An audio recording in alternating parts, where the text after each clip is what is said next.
Welcome to Shravani kitchen. न खाई भोगी तो सदा रोगी राही असे म्हणतात, म्हणूनच आज आपण भोगीची भाजी आणि बाजरीची भाकर बनवणार आहोत. चला तर मग भोगीच्या भाजीच्या तयारीला लागू.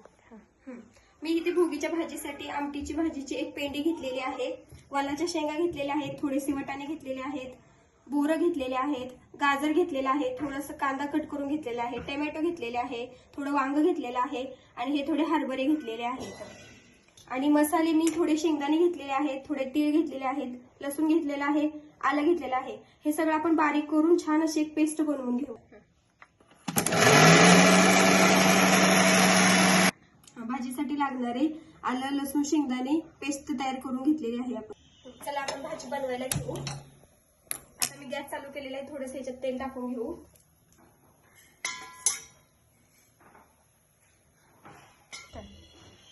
सगळ्या भाज्या आपण आता पाण्याने धुवून घेऊ स्वच्छ.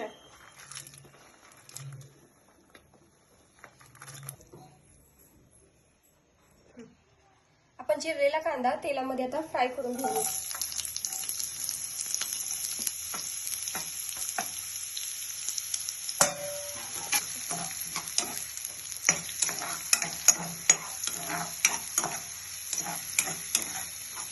कांदा छान असा आपण भाजून घेऊ. आता भोगीच्या भाजीसाठी बनवलेला मसाला आपण टाकून घेऊ. मसाला टाकून छान असा आपण भाजून घेऊ मसाला.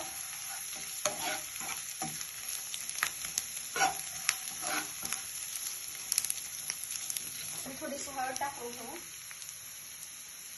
आणि थोडंसं चवीपुरतं मीठ घालून घेऊ आणि आपल्या भाज्या घालून घेऊ.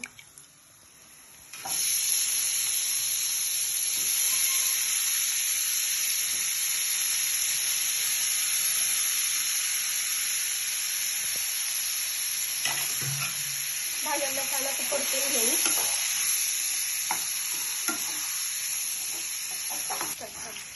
भाज्या ह्या छान शिजवून घेतलेल्या आहेत. आपण त्याच्यामध्ये आता ही आमटीची भाजी घालून घेऊ.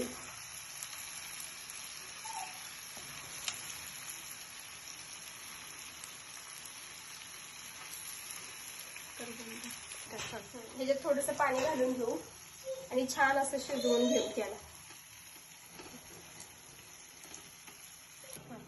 भाजी शिजेपर्यंत आपण चला पीठ मळून घेऊया.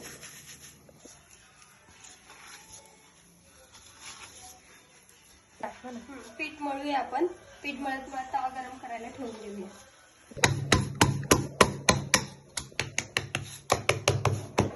भाकरीला आपण छान अशा प्रकारे तीळ लावून घेऊ.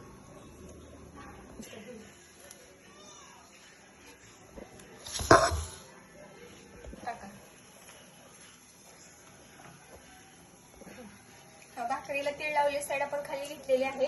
आता छान असं वरच्या साईडला पाणी लावून घेऊ.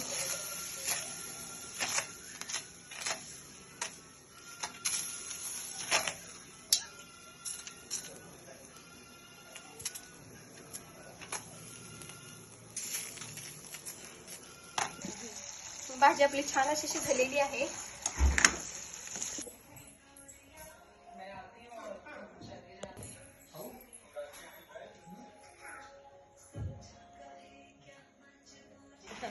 भोगीची भाजी तयार झालेली आहे.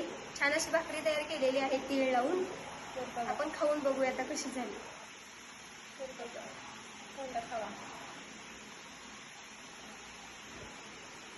खूपच मस्त झालेली आहे. नक्की ट्राय करा रेसिपी.